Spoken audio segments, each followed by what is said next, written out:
Welcome back to Q2C VR Gamer, this time for another First Impressions playthrough of a game called Medieval Dynasty VR.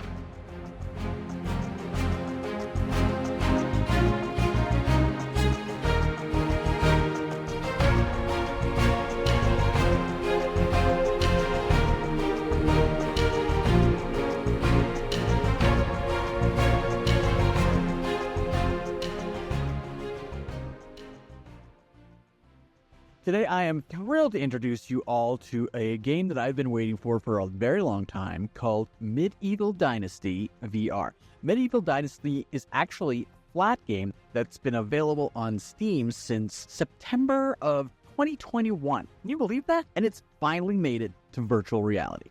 With over 32,000 reviews of very positive on the Steam store, I've been very excited to see what this could bring to the Quest headset. So prepare to join me on a journey like no other as we travel back to the Middle Ages with Medieval Dynasty VR. In this epic open-world survival RPG, you step into the shoes of a humble commoner. You're just some guy that's wandering around the forest and you come across this village and you decide, hey, I'm going to live here. The game seamlessly blends the expansive exploration of games like Skyrim and the challenging survival mechanics of classic games like Oregon Trail, but on a whole new level inside VR. Think of this game as Township Tale on steroids, the game that Green Hell should have been. It is, to me, the new RPG that I'm going to spend most of my time in. And I've even heard that multiplayer is coming.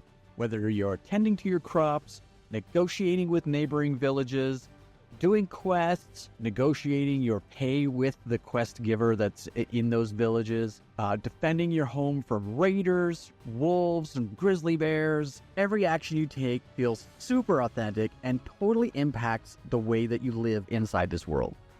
If you decide to do a quest that has you bringing goods from one area of the town to maybe a neighboring village, when you return with the quest giver, you have to give him the money for the objects that you gave to the person that you delivered them to.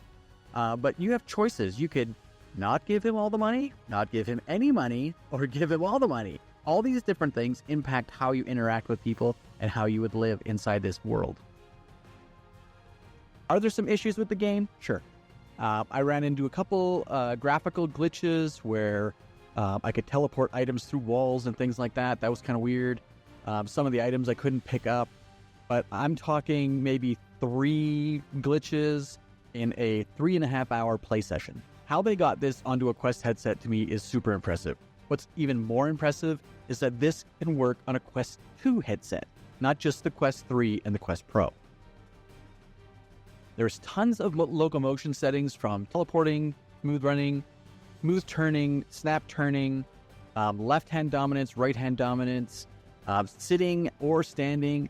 This game can completely be played sitting down. It's a game that you kind of jump into for a very long time, so I would also almost recommend seated play at all times. I did play about 3 hours standing up, and my back and my knees were killing me when I was done. I've only jumped into the beginning of this game. There are 2 major game modes.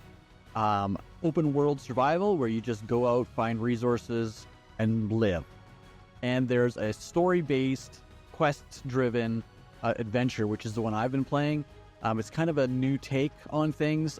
Games like Green Hell, Township Tale, it's more about just doing whatever you want. And I like that. But with Medieval Dynasty, you get choices. You can do open world, or you can do the quest one. And in the quest one, you're really not limited to many things. Patterns open up as you progress through the quests, but the world is completely open to you. You can do them in any order you want. Ignore some that are side quests if you don't want to do them. It is very open to your own interpretation of what you want to do. There's automatic game savings, so as you're exploring, I find that time kind of slips away with me in these games, and I'm always forgetting to save. And this game, at random intervals, just saves for you, so you don't have to forget and worry about your headset dying and losing all your progression. If you're a fan of open world RPG style games, or if you're just looking to try something new, I really recommend Medieval Dynasty VR. This game is awesome, and they've got a huge backing and a huge community. I can only expect that new things and more updates and DLCs maybe new maps. I know multiplayer's coming. There's going to be so many things for this game. I am so excited. This is your typical grinding RPG-styled open-world survivor game. Even if you do the quest, there's still the open-world survival aspects where you have to pick up twigs, cut down trees, pick up rocks, break rocks for more things, smelt iron and copper and, pick berries, kill animals, skin them, cook their meat, pick up vegetables, make stews. Like, it's very in-depth. So if you're not into those kind of games, you might think this is a little over the top. If it's something that you thought about jumping into, I can say that from playing hours and hours and hours of Township Tale, Orbis, Green Hell, this one so far, I'm only 3 hours in, and it is at the top of my list. Let me know what you think of Medieval Dynasty VR, if it's something that was on your radar, if you've even heard of it, and if you haven't, is it something that you'd want to play now? Make sure you hit that subscribe button if you haven't already. Give me a thumbs up for this video if you liked it, and we will see you on the next adventure.